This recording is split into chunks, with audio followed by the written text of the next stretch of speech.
It is House of Strauss. I am thrilled to be joined by the great Tom Tolbert. Now, some of you are Bay Area sports fans. You doubtless know who this man is. Some of you are just general sports fans. You know who he is. But we've got people from all over, people from New Zealand and whatnot. So I should say that Tom has been the voice of Bay Area radio for decades out here. Oddly enough, and I have no idea if we're going to talk about it or not, KNBR has parted ways with Tom in a story that shocked my region. We were all very surprised because, I mean, this is the guy. And if anything else, I still don't know what the hell happened over there. It doesn't make sense, but at least it presents us with some time off where we get to talk to somebody I've wanted to talk to for years, man. Is that intro okay? Is that okay? Is that decent? Them letting me know apparently caused a tsunami warning. So go figure. It was a delayed tsunami warning, albeit, but still pretty exciting. Yeah, we were supposed to do this yesterday, but everybody's phone in the Bay suddenly gets this warning that we all might be washed away. Yep. And I don't know about you, but there was that, this isn't going to be anything. But then there was that, well, that's what everybody thinks until it happens sort of thought. And I didn't know what to think. Well, the household was a little divided on that. Like, my wife and my daughter were like, we got bags packed. Let's get out of here. And I'm like, yeah, no. I go, look, we're in the second, we got a second floor here. I go, the water's not getting up to the second floor. We got a dog, 2 cats. I go, I'm not packing everybody up and getting out of here. So I go, let's just wait and see what happens. Cause I had the same thought, like nothing's going to come of this thing. But on the off chance that it does, you know, you don't want to be that guy that you're like, somebody come help me. Because I always used to say, like, if somebody tells you to evacuate and you didn't, suck it. You know, the helicopter ain't coming to get you. That's on you. You deal with it. You figure out how you're going to live at that point. I'm like, okay, we got the second floor. Should be okay. Make sure the animals are okay. And we're like, let's wait until it, because it was supposed to, like, kind of come this way at a little after noon, and then even before noon they said nothing's going to happen because of the way the earthquake kind of hit. So, but yeah, you don't want to, if you're that guy and you are going to roll the dice, then it's on you. You can't expect people to come help you at that point. I'm sorry. That's just you deal with it. You put your life in peril, and now you got to get yourself out of it.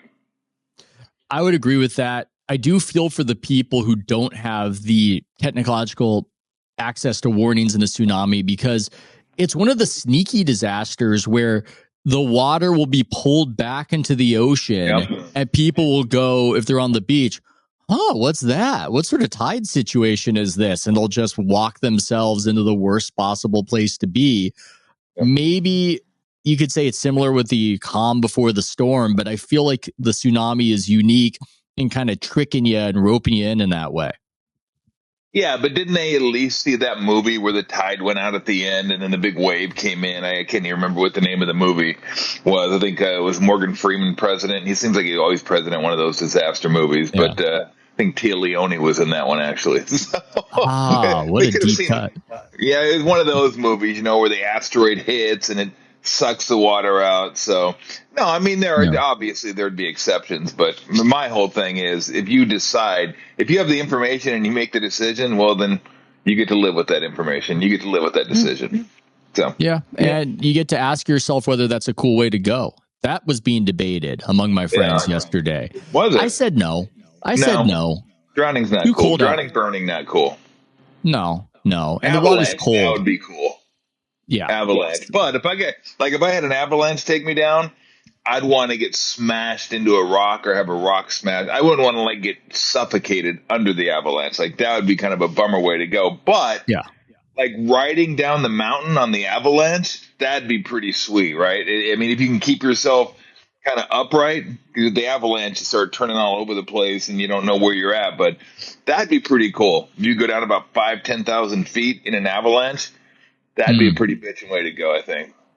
Yeah, any way where you're not cursing yourself that you did something dumb to put yourself in this position. Like if your bungee cord snapped or whatnot, you're thinking, why did I skydive? Why did I do that? And I don't want a feeling of regret. And I think quickness is the way to go. But it's weird, man. I really thought the water is too cold for me to want to go out that way. And that's one of the reasons why I wanted to proceed with caution. But Yeah, I I don't wouldn't know. want to go out that way. Like walking across quicksand and going, quicksand's not real, right? And then you find out it is real. That'd be a crappy way to go. That'd be a crappy Well, way to go. this is one of the things I loved about your radio career in general is that it could really be anything. It could be the sports, and you guys could do a great segment on something like this. And hey, this is what I'm going to try to get from you, Tom. Yeah. Something I like about what you do is you never make things about yourself. And I'm curious about what's behind that ethos, because I almost feel as though more people aren't that way these days. And you've been very successful connecting with people while at the same time not getting into whatever you got going on personally.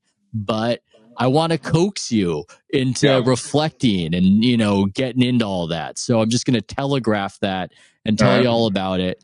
And also just ask you some random stupid questions. Here's the first stupid question. Stupid question. Because you're wearing the Arizona shirt right there. And Bear down. Yeah. And you played tough year this year. You played for, well, I nominally root for Cal, so I can't even on a relative basis. But anyway, I was just thinking randomly before this started, what the hell was it like to play for Arizona in the late 80s when college basketball was so much bigger and you're a college kid? It's bigger. It was back then. Tens of millions of people are watching when you go to the Final Four. And I was wondering, do you frequently reflect on what it was like back then? Or is it just something where it feels like it happened to somebody else? No, I mean, I reflect on the times I had with I'm Steve Kerr is one of my best friends. So, we talk about it a little bit, some of the times we had, but maybe not even basketball games, just off the court, stupid stuff that we did, hanging out, doing what college kids do.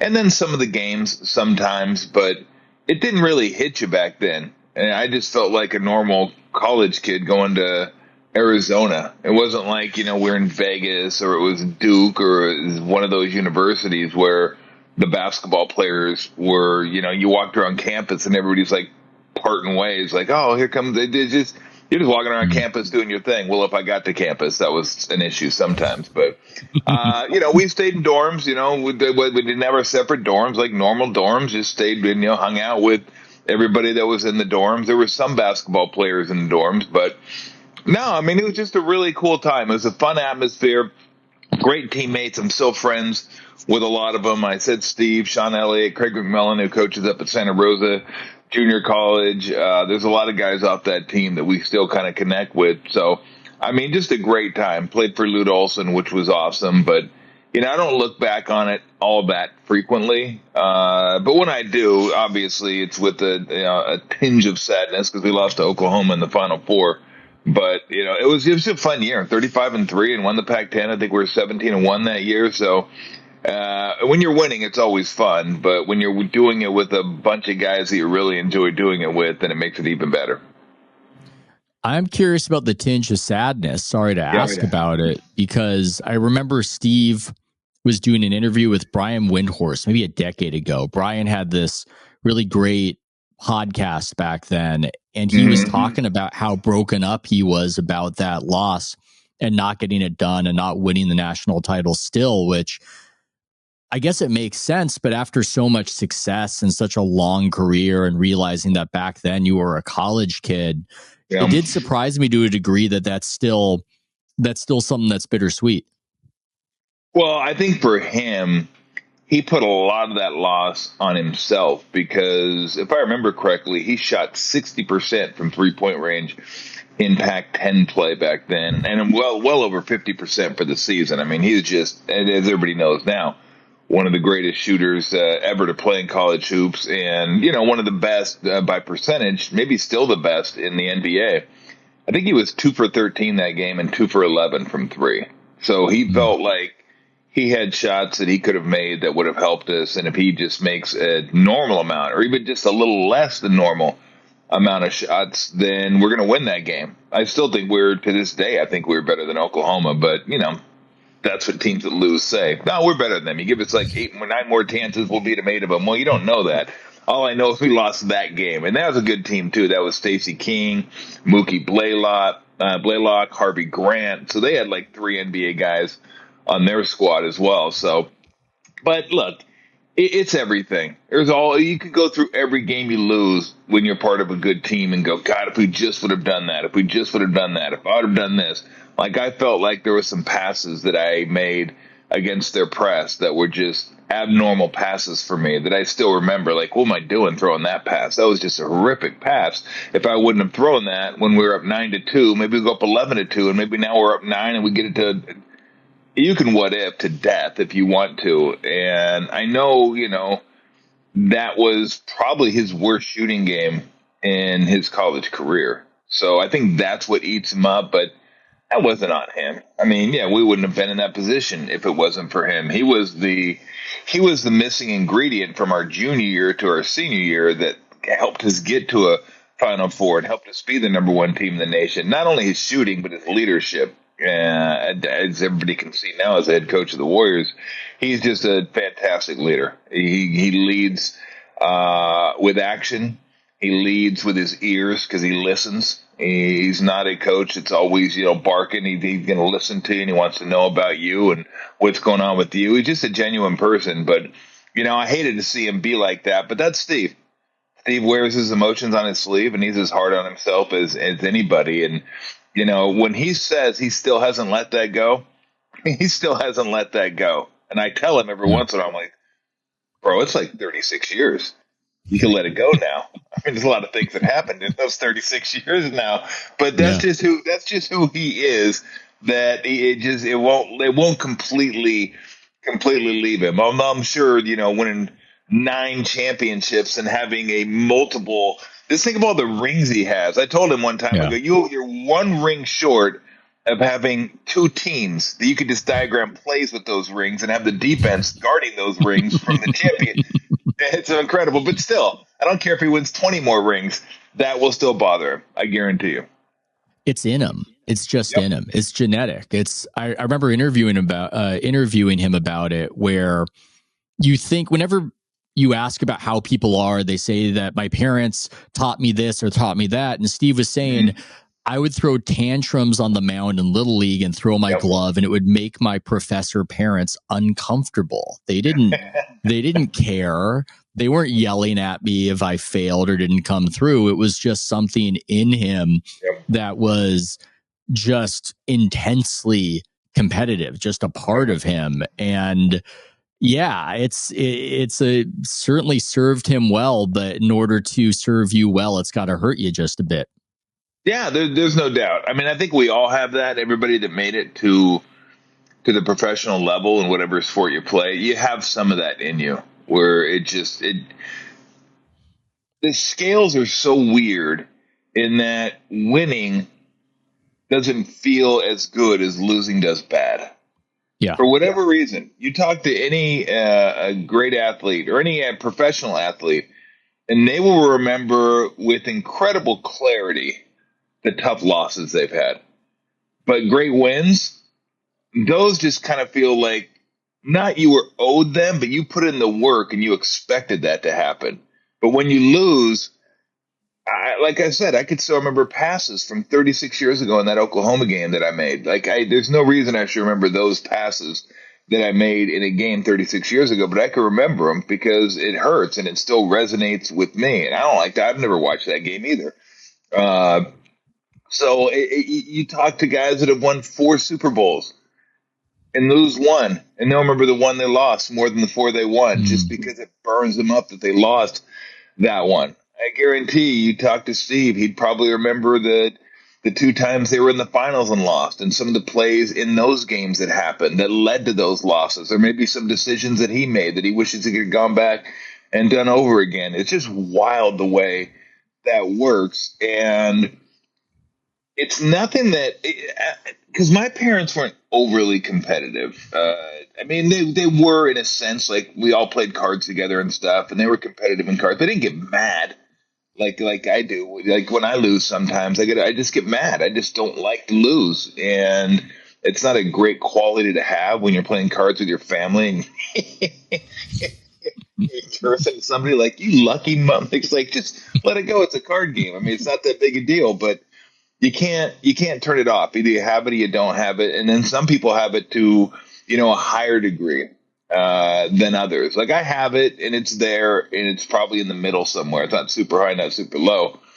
But you win and it's like, cool, I won. And then when you lose, you can't let it go sometimes. And I think that's the way it is with athletes. I've talked to Steve Young about this too, about, the NFC championship games they lost against the Cowboys and how those still kill him and how he still can remember plays from those, even though he won a Super Bowl. So I don't know. It'd be interesting doing a study on like high end athletes and why, and coaches too, why that's the case. Why we remember losses with more clarity than we remember wins. I think we just might have a negativity bias as human beings. And you see this on Twitter. And it's funny talking about Steve, because I remember him talking about this when he was first using Twitter, how when he was announcing games, he would check his mentions and somebody would say, hey, great job calling the game tonight. And he's like, oh, that feels good. Hey, Steve, love your announcing. Oh, it feels good. Hey, Steve, how about you, how are you able to announce the game with LeBron's dick in your mouth? And he's just like angry, like that motherfucker, just angry about it. And going, why did that impact me so much? And it's a random person. And it's this thing of when it's negative, we just feel it more so. But in a competitive context, that might be its own unique thing. And there's also something else weird going on there, Tom, where I think people think that winning is going to mean more than it ends up meaning. I think there's some of that a little bit where I remember Bob Myers would talk about that, and I hope I hope it's okay that I'm not telling tales out of school here, but they were always going against the Rockets, and Daryl Morey was really intense. He wanted to win. He wanted it so much. And at one point, Bob said to me, I can't say this, and it would seem like I'm a dick if I do it, but I wish I could just go over to Daryl and go, it's not that great. It's not you're gonna have the chance. It's gonna be great, but then the next day, people are gonna be complaining about this or that, and it's just not it's not gonna change everything. And I think there's this sort of, when you're working so hard for a goal, at some level, you believe it's gonna change everything. And if you're somebody like, oh, I don't know, Kevin Durant, the fact that it doesn't, then that causes its own host of problems potentially. Yeah, really. The wins, it'd be great if the wins stayed with you as long as the losses, but they don't. Again, I think there's an expectation there that if you put in the work and you're really good and you do what you're supposed to do, that you should go out there and win. And then when you do, you look forward to the next time and trying to do it again. But when you lose, again, losses are a lot stickier than wins. They're just tough to get rid of. It's like swallowing gum. It's like it's just in there. It doesn't want to pass. So, I mean, it's a small tragedy of life, but I mean, you got to look back and I would assume be very happy with your career overall. I remember that you played for UC Irvine at one point. Was there back then? Did you think you were going to make it to the NBA? I mean, what did you think the trajectory was going to be? I don't even know if I thought that far ahead.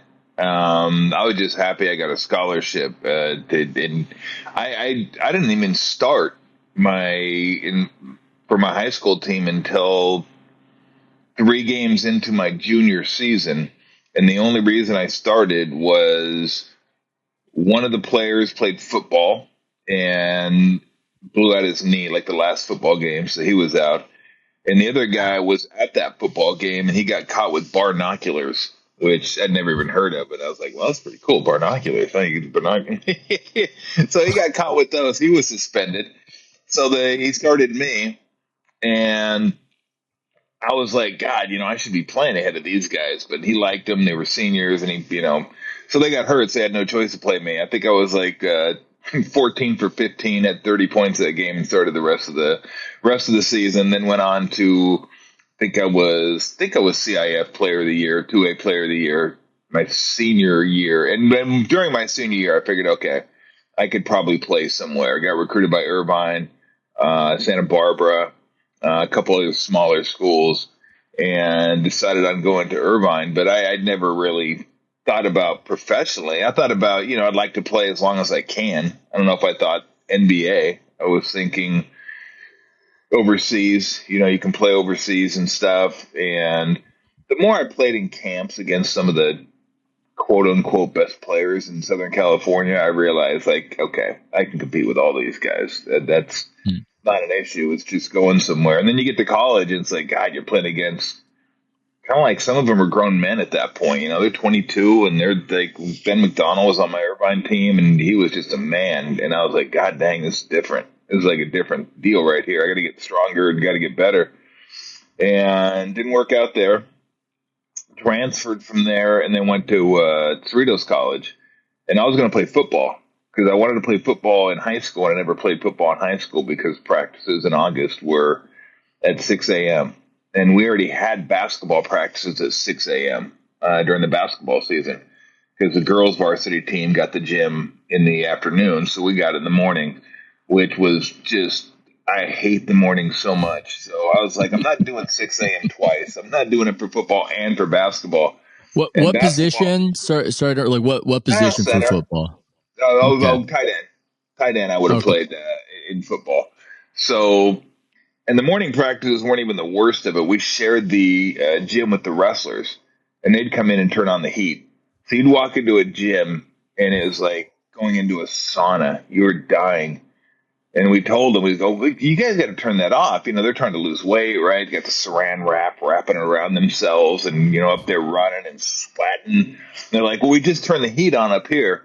I go, I don't know. Do you think the heat stops right here when it gets to the basketball portion of the gym? Or do you think maybe it like just filters on down and like consumes the whole gym?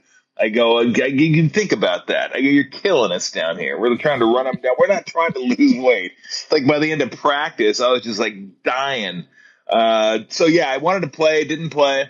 And then when I transferred from Irvine, I went to Cerritos. I was going to play tight end there and dislocated my hip.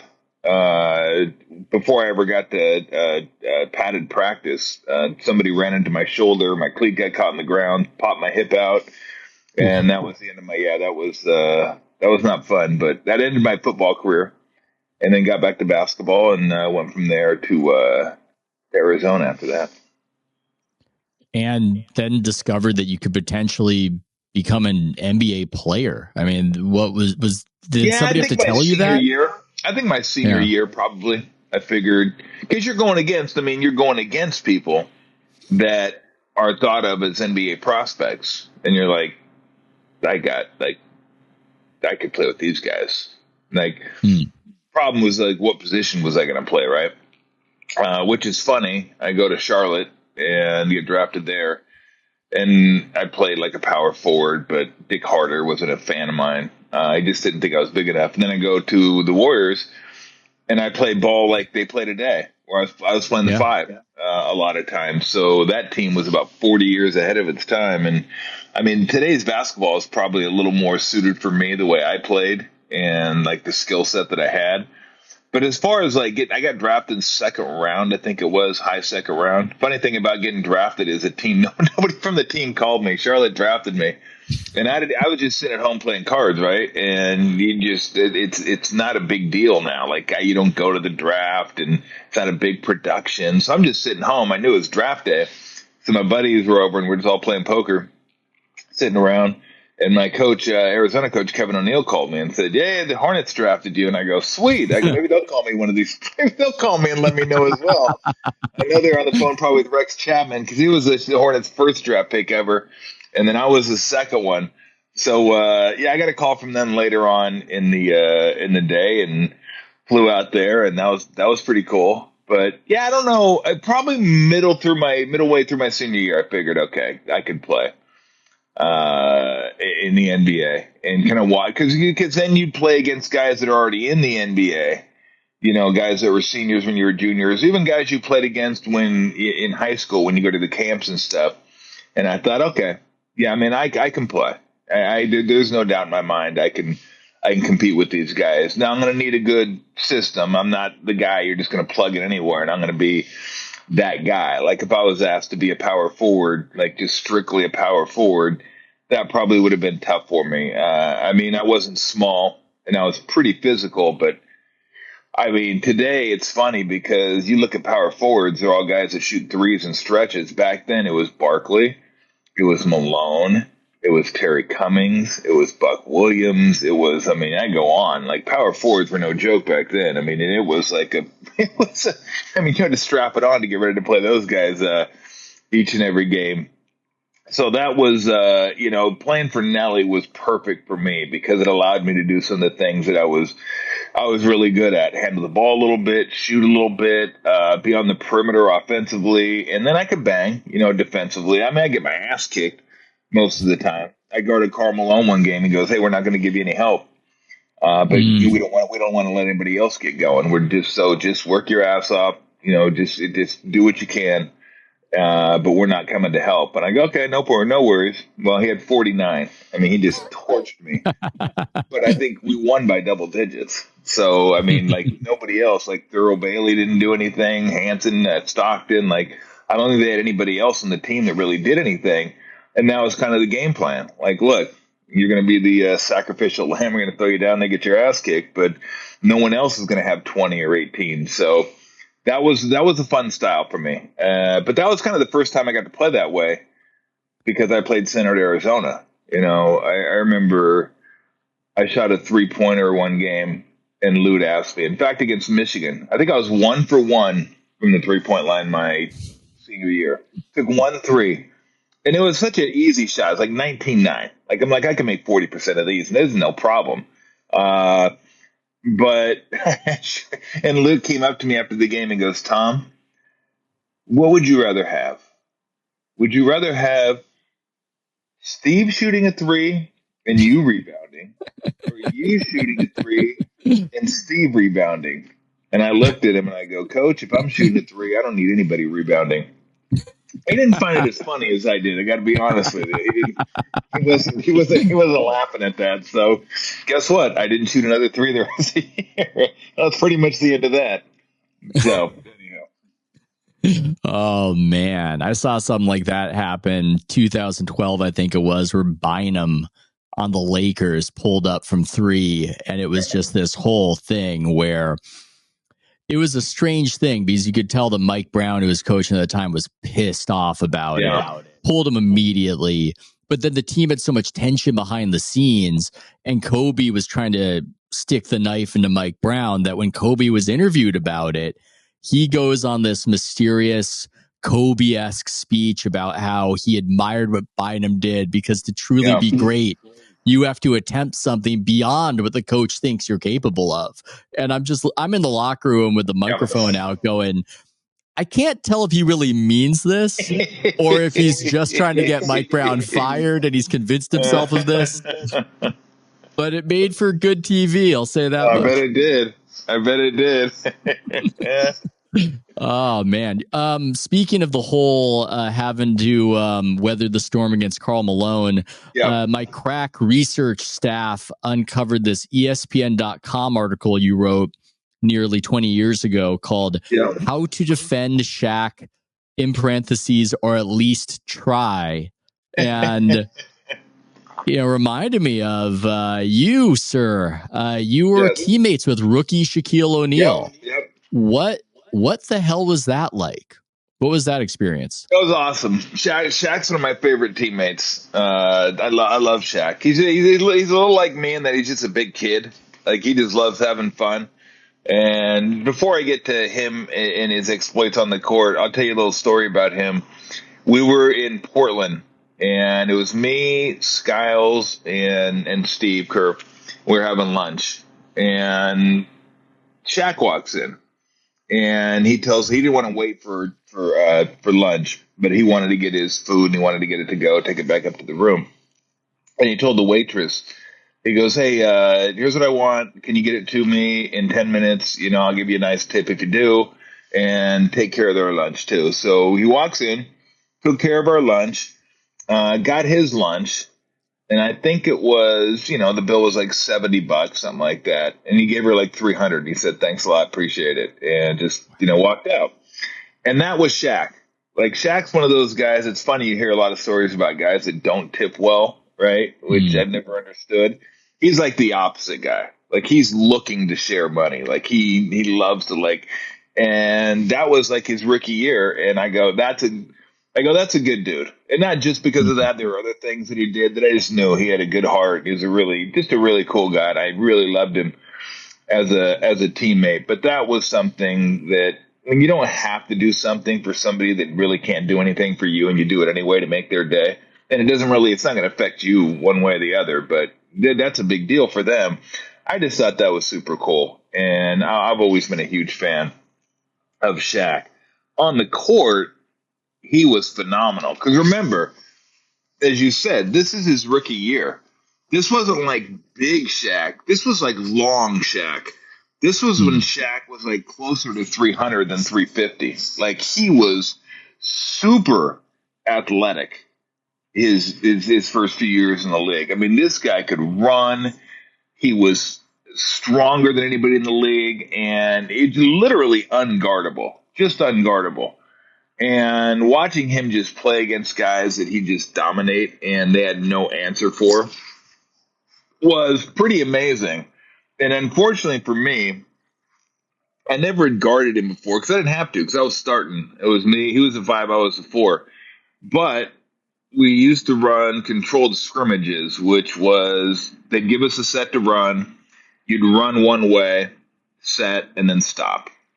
Well, we were doing that at the end of the practice, and Greg Kite was our backup center.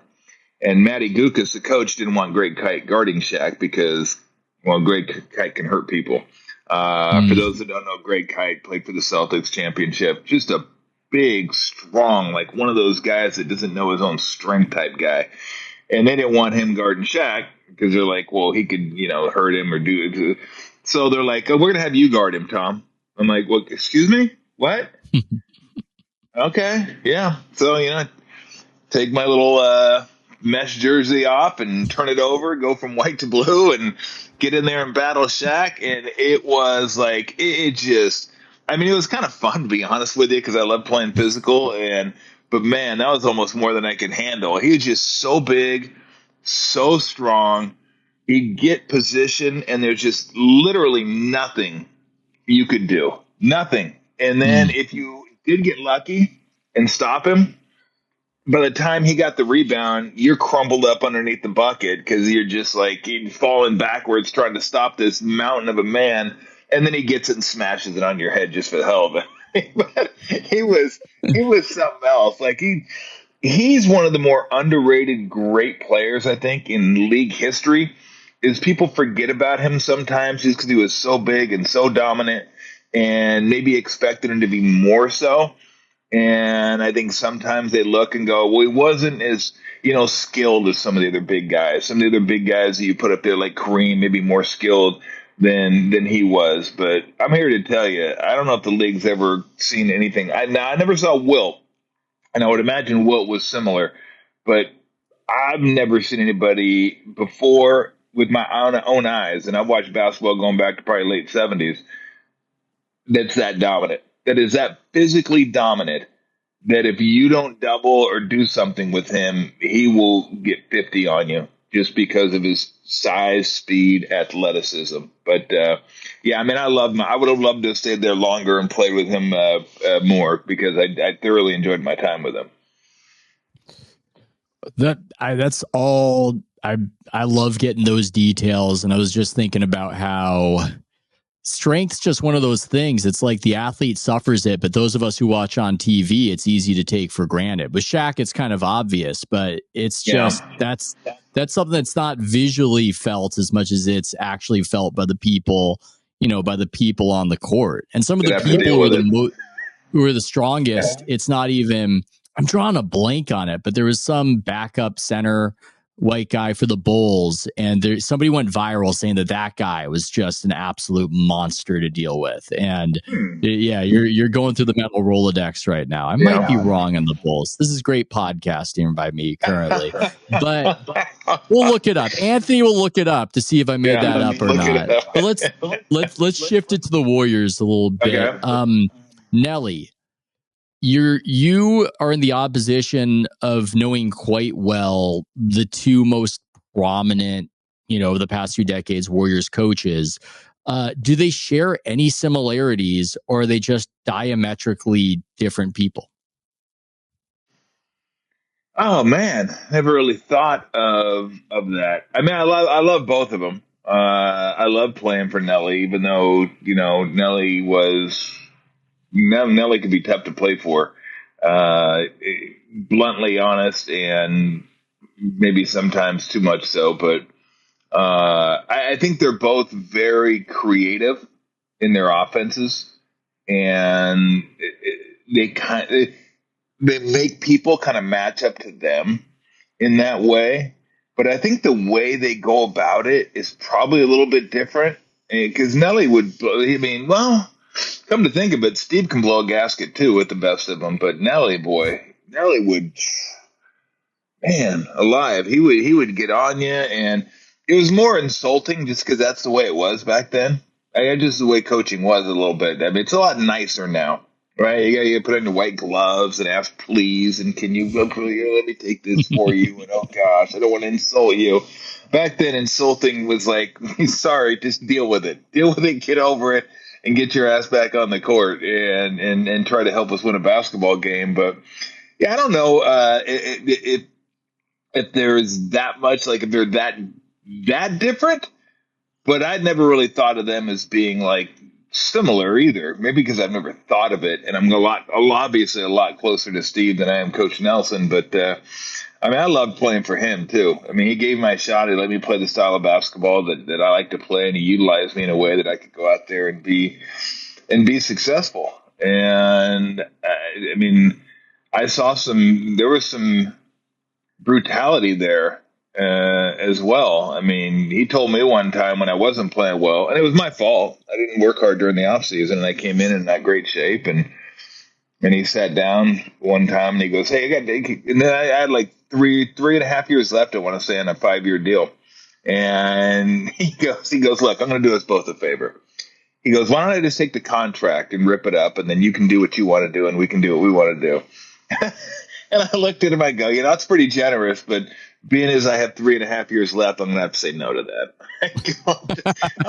I'm going to have to say no, but I do appreciate the offer. So, but he was like, and then when they cut me, he actually came down, he walked down to my house and let me know in person. Like, he didn't call me. He walked down and knocked on my door and just said, "Hey, we're going a different direction. We're going to have to let you go." And I just said, "I appreciate, thanks for coming down."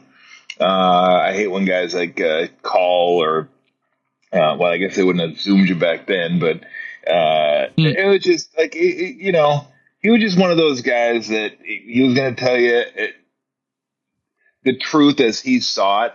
And sometimes he didn't need to go that far into the truth. I didn't think, like, sometimes I think he did some things to be hurtful. But that's just the way he was. And, but I did love playing for him. I really did. I just thought that style of play and those guys that I got a chance to play with, 3 Hall of Famers, Timmy Hardaway, Mitch Richmond, Chris Mullin. I got really, really, really fortunate to play for him and that team and that style. But as far as coaches are concerned, yeah, I guess different in that I don't know. Maybe he does. God, now that I'm thinking about it, because I'm thinking Nelly should take losses so hard. Like, he'd be great to talk to when they won. Like, he just loved, like, "Hey, Tommy, let's go out and play some shuffleboard," or, just something like that. Let's go. And then when he loses, you get in the elevator, and this hat would literally be down like this. Wow. Then you go, "Hey, coach." I was like, damn. And I kind of get it now, seeing it through Steve, because Steve, he gets a little, sometimes, like, I think we've gone over this, losses kind of affect him. So sometimes if it's a devastating loss, like, he wears it for a while. And players are much different than coaches too. Players lose, it's like, okay, we'll go get them next day. It's cool. Yeah. Coaches wear it harder than players do, to be honest with you. And then maybe GMs even wear it harder because they can't do anything about it. They just got to sit there and watch the whole thing. But it's funny you bring that up, because now that I look about it, I mean, I think about it a little bit. Like, a personality wise, I think they're, different. But when I look at them, like, the way they wear their emotions on the sleeve, the way that the highs and the lows and all that kind of stuff, and kind of the offensive creativity that I think they both really have, and both really, really good coaches, like top tier coaches. Maybe they are more similar coaching than I really ever gave it a thought. I'm like thinking myself through it and thinking, well, yeah, maybe they are. Maybe they are. Perhaps. I mean, Steve never kicked me out of his house like Don Nelson did once when we were smoking weed. But I saw the whole thing flip where he was. You never smoked weed with Steve either, and probably wouldn't. I think the difference is that Steve has made me feel like I visited his house, though I never have. Yeah.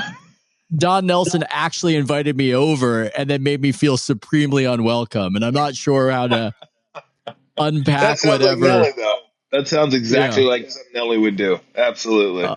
Oh my God. That was, that was an experience. I don't know if I enjoyed it as it happened, but it made for a good story. And so I'm glad that it happened. Were you over in Hawaii? Yes. I was with my wife. Were you in that room that had the painting with Woody Harrelson and Owen Wilson? Yeah. Incredible room. Nelly had his feet up on the pool table and he was clipping his fingernails. I mean, his toenails on the table, doing bong rips with this guy who was this very nice guy who I think was from India, talking about real estate in Watsonville that they were targeting. And it felt a little bit like that scene in Boogie Nights where the firecrackers are going off and they're playing Jesse's girl in the background. And that's hilarious. I wrote an article about it. I didn't include why the mood kind of turned, but it was because, and again, I just want to speak honestly about these things. And I think the statute of limitations, again, he's very high. I'm very high. I know Tim Kawakami, the great Tim Kawakami, my boss at the time.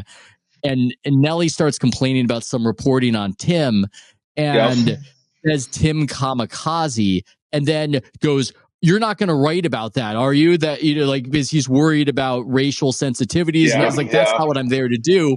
Yeah. But he doesn't know me and we're both high. And I can't then reassure him like a sitcom. that. Yes. And if only I could have been honest with him and said, look, Nelly, I am not going to include that in the article. However, about 5 or 6 years from now, I will mention it on a podcast and it won't be that big a deal. And it's okay. So we can all relax here.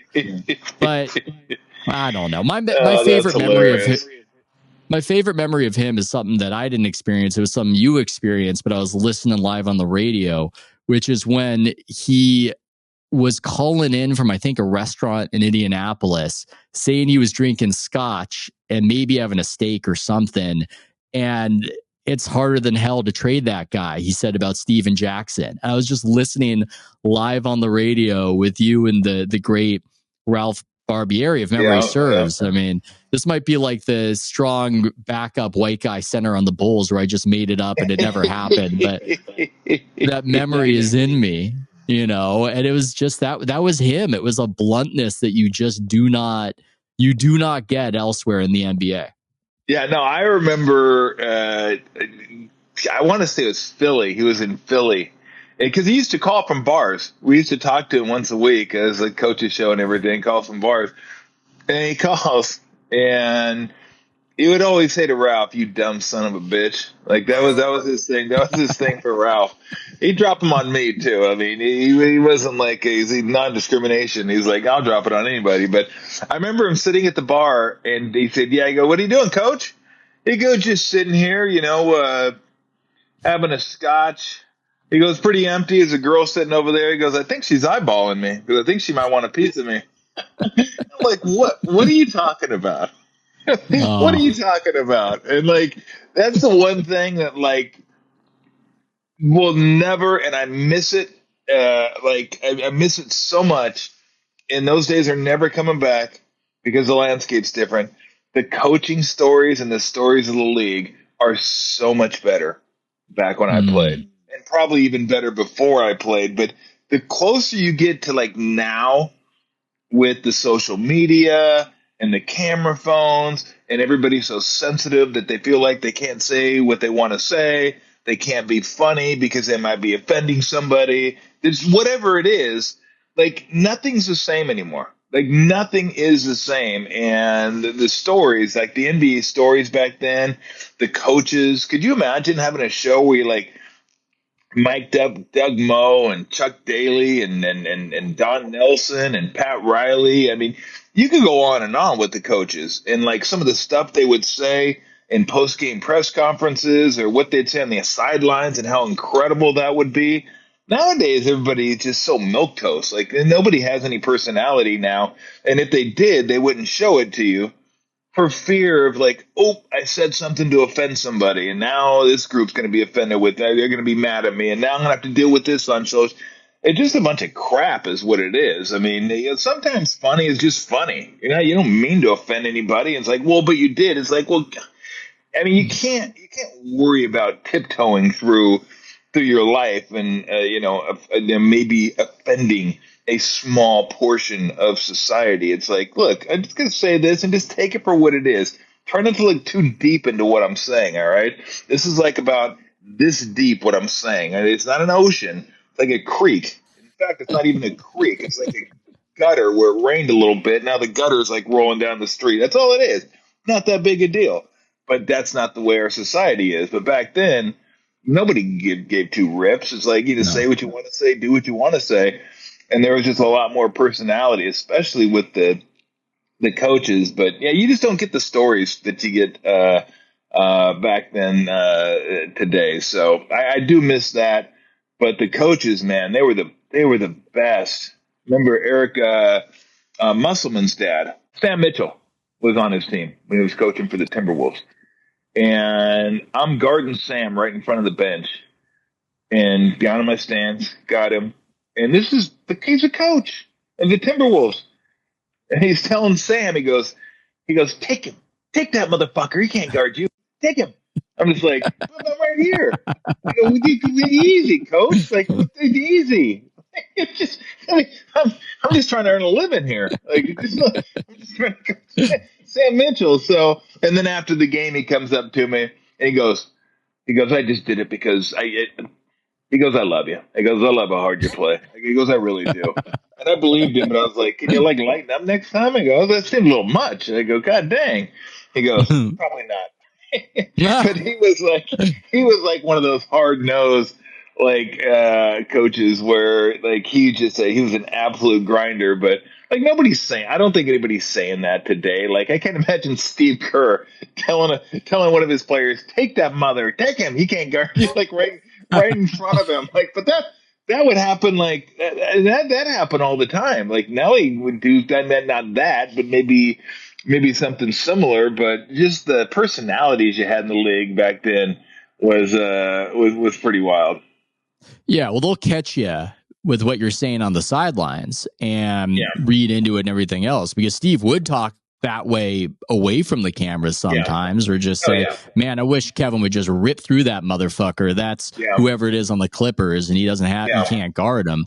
But out there, I mean, what you're talking about is sort of the transition from the old NBA world into something that's corporate, and it just changes everything. I mean, Nelly, during that We Believe series, I remember he was just drinking beer in the press conferences, talking about how they were going to lose every game. That was my favorite. Is the media would ask about whether they had a chance to say, "Oh no, they're a better team. We're not going to win this." And it's just you do not get anything. You just don't get anything like that. It's just everybody's too aware to really have characters in the way that they were characters. Yeah, you know what it is? I look at it this way. I use the analogy, the movie Casino. The old NBA was the Tangiers, and Mm. the new NBA is like Aria and like the new kind of corporate hotels, and the old NBA was like the kind of the mob run, and it just kind of everybody knows your name. Yeah. It's like one of those type deals where it's a more of a mom and pop shop, and now it's so structured. It's just it is. It's like a huge multi-billion-dollar corporation, which is what it is, because the leagues are so expensive now, or the teams are so expensive now with the rights fees and all that kind of stuff. Like everything's just gone up and up and up. Where there's probably people even in the Warriors organization that could probably run into each other and we're like, "Oh, you work here? You work for the Warriors too? Oh my God, that's incredible! So do I." Mm. But back in the day, like everybody knew everybody. It just wasn't that big operation. Like Mr. Fitzgerald would come into the locker room occasionally, the owner of the Warriors, and just say hi to him. But he wasn't like running anything, or he wasn't outspoken, or he wasn't doing a bunch of interviews, stuff like. He's just the owner of the Warriors, and he'd come in and shake our hands, win or lose, and it wasn't like he'd come in after a win or a loss. He just happened to be in town that night. They come say hi to us, and Mr. Fernand was running the team, and then of course it was Nelly as the coach, and you had some salespeople that you would know, I mean, because they're on the it just everything is just so different. It's just much. I don't know if it's better or worse, but I know it's bigger, and I know they treat it as such now, that it's not a mom and pop shop anymore, and that kind of comes with. I think what you're saying, what I was saying, is that everybody is kind of minds their P's and Q's a little bit more nowadays because they realize so much money is at stake.